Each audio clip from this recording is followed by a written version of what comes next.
گھر جانے کے لیے گاڑی میں بیٹھا ہی تھا کہ نظر ایک بزرگ پر پڑی جو کاغذ ہاتھ میں لیے علی حسنین کا پتہ پوچھ رہے تھے۔ مجھ پر نظر پڑتے ہی ہاتھ سے روکنے کا اشارہ کیا اور پاس آئے۔ کپڑوں کی خستہ حالی اور چہرے پر جھریاں بہت کچھ بتا رہی تھی۔ بولے، بیٹا، یہ میرے پتر کا نام ہے، سنا ہے وہ اسی اسلام آباد شہر میں اپنے بچوں کے ہمراہ کچھ سال پہلے آیا تھا۔ پھر کاغذ میں لپٹی کوئی چیز نکالی۔ یہ کسی کی تصویر تھی، مگر تصویر میں نظر آنے والا شخص بہت کم عمر نظر آ رہا تھا۔ میں نے پوچھا، بابا جی، یہ ہیں آپ کے بیٹے، مگر یہ تو بہت کم عمر نظر آ رہے ہیں۔ بابا جی، آپ سے کوئی رابطہ نہیں؟ اور کب سے؟ لرزتے ہونٹوں سے بولے، بیٹا، تاریخ یاد نہیں، مگر بہت سال پہلے اس نے اپنی مرضی سے شادی کی۔ تب اس کی نوکری نہیں تھی، نوکری کے لیے ٹیسٹ دیا، پھر بیوی کو لے کر شہر آ گیا تھا۔ پہلے تو ماں زندہ تھی، اب وہ نہیں رہی۔ میں بھی کوئی کام نہیں کر سکتا۔ بڑی مشکل سے پتہ لگا کہ وہ اس شہر میں رہتا ہے۔ میں بڑی مشکل سے یہاں آیا ہوں۔ زندگی کا کیا بھروسہ، بس ایک بار اسے ملنا چاہتا ہوں۔ مگر پاپا جی، آپ کب سے اپنے بیٹے کو ڈھونڈ رہے ہیں؟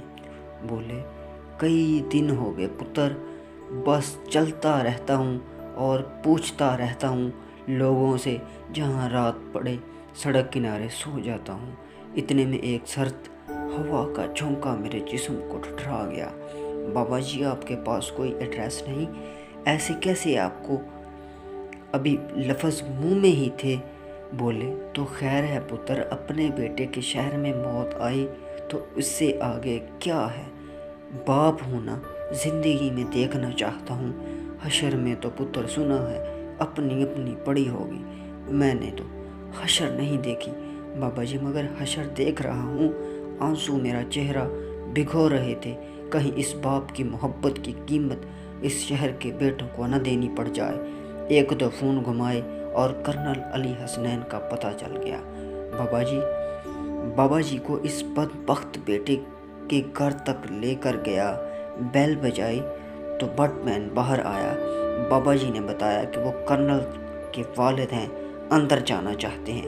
ملازم نے چونک کر کہا کہ کرنل صاحب تو کہتے ہیں ان کے والد کا انتقال ہو چکا ہے۔ اس پر میں نے زور دیا کہ آپ اندر جا کر بتائیں کہ باہر کون آیا ہے۔ ملازم سے بحث زور پکڑنے لگی تو بابا جی نے مداخلت کی اور بڑے نرم لہجے میں بولے، سویرے کامتے تے جان لئی، باہر نکلے گا۔ میں نے بابا جی سے کہا، یہ کیا بات ہوئی، آپ مل تو لیں۔ بابا جی مڑے، چلتے ہوئے گیٹ کے سامنے سڑک پار درخت کے نیچے جا بیٹھے اور بولے، بس یہی سے دیکھ لیا کروں گا، اکھاں نوں ٹھنڈ چاہیے نا۔ یہ پوسٹ لکھنے کا مقصد اور آپ کو سنانے کا مقصد یہی ہے کہ خدا را اپنے والدین کی خدمت کیجیے، عزت کیجیے، قدر کیجیے۔